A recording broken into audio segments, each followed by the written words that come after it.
రాజకీయాల్ని చెయ్యటం అన్నది చాలా దుర్మార్గమైనటువంటి తనము. ఎంతసేపు ఈ ప్రభుత్వం అధికారంలోకి వచ్చినప్పటి నుంచి వైఎస్ఆర్ కాంగ్రెస్ పార్టీ నాయకుల మీద తప్పుడు ఆరోపణలు మోపి వాళ్ళని ఎలా జైలుకు పంపించాలా, టీటీడీనంతా కూడా ప్రక్షాళన చేస్తా పాప పంకిరమైపోయిందేనని చంద్రబాబు నాయుడు గారు ఎన్నికల ముందు కూడా విపరీతంగా ఘోషించినాడు. అధికారంలోకి వచ్చినప్పటి నుంచి సుబ్బారెడ్డిని ఎప్పుడు లోపల దొద్దామా, కరుణాకర్ రెడ్డిని లోపల ఎప్పుడు దొద్దామా, ధర్మారెడ్డిని ఎప్పుడు లోపల దొద్దామా, దీనికి సంబంధించినటువంటి అన్ని కూడా వెలికి తీయండి, విజిలెన్స్ రిపోర్టులు సరిగ్గా రాకపోతే వాళ్ళని బెదిరించేటువంటి కార్యక్రమం ఆ విజిలెన్స్ ఆఫీసర్లని, ఇవన్నీ కూడా బయట తెలియకుండా పోవు. చంద్రబాబు గారు ముఖ్యమంత్రి గారు గమనించాల్సినటువంటి విషయం, మీరు సెక్రటేరియట్లోనో లేకపోతే మీ ఇంటిలోనో చేస్తున్నటువంటి పనులు గతంలో అధికారంలో మొన్ననే మేము ఉన్నాం, మీకు సంబంధించినటువంటి అధికారులలో కొద్దిమంది మాకు మీరు ఏం చెప్తున్నారో అధికారులకు ఆదేశాలు ఇస్తున్నారు అన్నటువంటి విషయాలు మాకు చెప్పకుండా పోరు అని అనుకుంటే అంతకంటే మూర్ఖత్వం మరొకటి లేదు. మీకు ఎంతసేపు మా మీద పడి ఈ పాపాలన్నీ కూడా వైఎస్ఆర్ కాంగ్రెస్ పార్టీ మీద నెట్టేయటమే. ఆశ్చర్యంగా ఈరోజు ఒక పత్రికలో ఈ టోకన్లతో తంటాలని ఒక ఐటెం వచ్చింది. మేము ఎంతో ఉదాత్తమైనటువంటి ఆశయంతో వెంకటేశ్వర స్వామి వైకుంఠ ద్వార దర్శనం కేవలం ఏకాదశి ద్వాదశి రోజు మాత్రమే అయితే భక్తులకు ఆ అనుభూతి పొందలేకపోతున్నారు. ఆ తర్వాత శ్రీరంగంలో ఈ 10 రోజుల వైకుంఠ ద్వార దర్శనం అన్నది తరతరాలుగా వేల సంవత్సరాల నుంచి కొనసాగుతున్నది. దాన్ని ప్రవేశపెడితే మంచిది, ఎక్కువ మంది భక్తులకు దర్శన భాగ్యం కలిగించగలము అని ఒక గొప్ప ఆశయంతో మేము తీసుకొని వస్తే దాని వలన వచ్చిందంట తంట. అయ్యా మీకు తంట దీని మీద వస్తే మమ్మల్ని మేమన్నీ తప్పులే చేసినామని కదా మీ ప్రచారం అంతా కూడా, ఈ తప్పును సవరించుకొని మీరు 2 రోజుల దర్శనం చేయించి ఉండొచ్చు కదా, వైకుంఠ ఏకాదశికి ద్వాదశికి మాత్రమే. మరి దీన్ని ఎందుకు అమలుపరిచినారు? మేము తీసుకున్నటువంటి ఏ నిర్ణయము కూడా భక్తులకు మేలైనటువంటి నిర్ణయాలే తీసుకున్నాము కాబట్టి మీరు ఏది మార్చలేని స్థితిలో ఉన్నారు. కాకపోతే మా మీద విమర్శలు గుప్పిస్తూనే ఉండటంలోనే మీ మొత్తం సమయం అంతా వినియోగించుకుంటూ అసలు పని మానేశారు. ఎలా చెయ్యాలా, ఎలా పరిష్కరించుకోవాలా, ఎలా చేస్తే మరింత మెరుగుగా దైవ దర్శనం చేయించగలము అన్నటువంటి సంగతిని ఆలోచించకుండా ఈ విషయాలలో కూడా మమ్మల్ని తిట్టేటువంటి కార్యక్రమాలు పెట్టుకోవటం మూలంగానే ఈ రకమైనటువంటి దుర్ఘటన జరిగింది.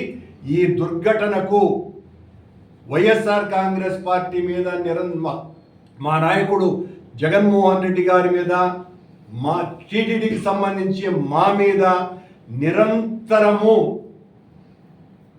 అతి నీచంగా విమర్శలు చేసేటువంటి ముఖ్యమంత్రి చంద్రబాబు నాయుడు గారే నైతిక బాధ్యత వహించాలి. నిజానికి ఇది ఒక 50-60 సంవత్సరాల క్రితమే అయితే ఆ రోజున్న ప్రజాస్వామ్యంలో 100% ముఖ్యమంత్రి రాజీనామా చేసేవారు.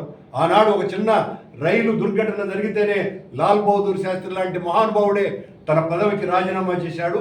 కానీ ఈ రోజులు అలాంటివి కాదు, చంద్రబాబు నాయుడు గారు చేయరు. కానీ ఇక్కడ ఉన్నటువంటి అధికారులను, ఆయన ఎస్పీ దగ్గర నుంచి కింది స్థాయి సిఐ వరకు టౌన్లో పనిచేసేటువంటి వాళ్ళను, అలాగే వెంకటేశ్వర స్వామి సేవలో కాకుండా చంద్రబాబు గారి సేవలో నిమగ్నమై భక్తుల బాగోగుల్ని పట్టించుకోకుండా పోయిన ఈ వెంకన్న చౌదరిని వెంటనే సస్పెండ్ చేయాల్సినటువంటి అవసరం ఉన్నది. మేము డిమాండ్ చేస్తున్నాం. ఈ టీటీడీ అధికారులు లేదా కొంతమంది ఈ చంద్రబాబుకు ఒత్తాసు పలకాలనుకున్నటువంటి పోలీసు అధికారులు చంద్రబాబు గారికి కావాలంటే గుడి కట్టుకొని ఆ సేవలో ఉంటే చాలా మంచిది, ఏ తప్పు లేదు. ఎందుకంటే ఆయన గుడి కట్టారబ్బా, ఆ సేవలో, ఆ స్వామి సేవలో మేము తలమునకలై ఉన్నామని చెప్పుకోవచ్చు. కానీ వెంకటేశ్వర స్వామి ఆలయంలో భక్తుల మనోభావాలను పరిరక్షించటానికి ఉద్యోగ బాధ్యతలు స్వీకరించినటువంటి వాళ్ళు, శాంతి భద్రతలను కాపాడుతాము అని గొప్పగా పర్యవేక్షణ బాధ్యతలను తీసుకొని లా అండ్ ఆర్డర్ పూర్తిగా అదుపులో ఉంచాల్సినటువంటి పోలీసు అధికారులు తమ బాధ్యతల్ని విస్మరించటం ఘోరంగా భక్తుల మనోభావాలను దెబ్బతీయటమే. సనాతన ధర్మాన్ని పరిరక్షిస్తాను అని తిరుపతిలో వీరతాడులు వేసుకొని తిరిగినటువంటి పవనానంద స్వాముల వారు మీరు మరి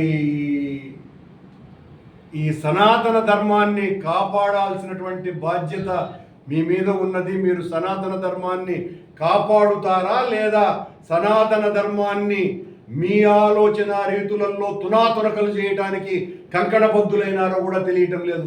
దీనికి వెంటనే మాట్లాడాల్సినటువంటి అవసరం ఉన్నది కదా. మీరు ఆ గేమ్ చేంజర్లో రోడ్డు ప్రమాదంలో చనిపోతే ఈ రోడ్లకు కారణం వైసీపీ అని మాట్లాడతాడు పవన్ కళ్యాణ్ గారు. ఈరోజు జరిగినటువంటి ఈ ఘటనకి మీరు సనాతన ధర్మాన్ని కాపాడుతానని మాయ మాటలు చెప్పడం మూలంగానే జరిగింది అని మా ఆరోపణ. మీరు ఈ రకమైనటువంటి మాటలు మాట్లాడతారు, ఆచరణలో ఒక్కటి కూడా అమలు చేయరు. అసలు చంద్రబాబు నాయుడు గారే చెప్తూ ఉంటారు, దేవుడితో పెట్టుకుంటే ఆయన అంతు చూస్తాడు అని. స్వామి చంద్రబాబు నాయుడు గారు, మీరు దేవుడితో పెట్టుకున్నారు. దేవుడిని రాజకీయ వనరుగా పావుగా వాడుకొని వెంకటేశ్వర స్వామి పేరు మీద జగన్మోహన్ రెడ్డి గారి మీద మా మీద అభాండాలు మోపి తిరుమలంతా కూడా అపవిత్రమైపోయిందని ప్రచారం చేసి అక్కడితో ఆగకుండా వెంకటేశ్వర స్వామి మహాప్రసాదమైనటువంటి లడ్డూలోనే ఆవు కొవ్వు కలిపినారు అని చేసినటువంటి మీ దుర్మార్గపు ప్రచారానికే భగవంతుడు కళ్ళు తెరిచినాడు. మీ కాలంలో ఈ రకమైనటువంటి అపవాదులు జరుగుతున్నాయి అంటే కారణం మీ మాటలు.